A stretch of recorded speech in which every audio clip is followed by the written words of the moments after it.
So the market has been abuzz with speculation on a possible merger between CESA Goa and Sterlite. ET now has exclusive access to the merger blueprint, which is likely to be announced in a few days from now. Nisha Poddar joins us with exclusive details. Nisha, the market has been wanting to know what's the merger ratio likely to be.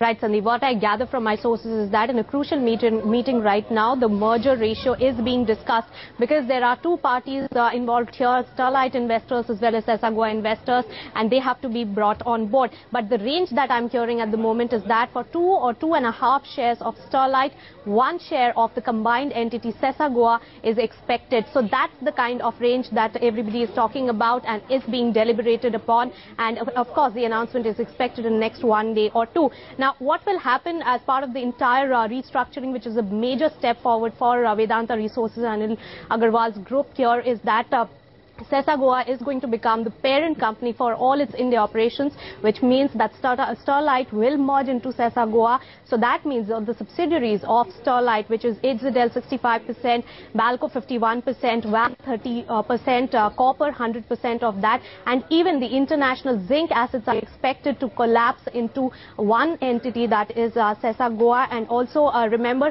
with this, the share capital of CESA Goa is expected to increase from about 87 crores at the moment to 400 crores. And what I also gather from my sources, and it could be a big thing, is that Vedanta Resources could be transferring all its stake in KN India into the combined entity CESA Goa in India, and therefore own 70% stake in that combined entity. Right, Nisha, you just mentioned Vedanta will transfer KN India stake to CESA Goa. What is the rationale behind that?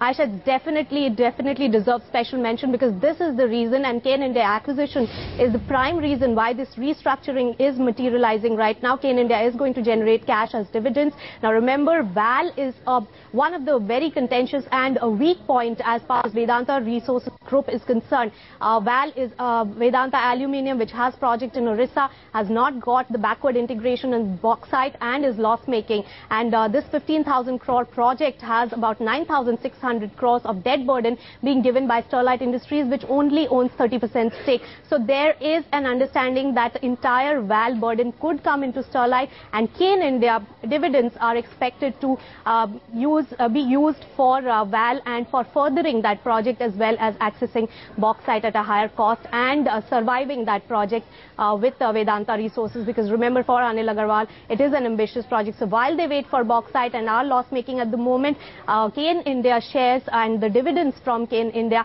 is expected to boost the business as far as Vedanta Aluminium is concerned. So that's the entire rationale behind collapsing everything in one group, that is CESA Goa, and having all KN India shares under one entity.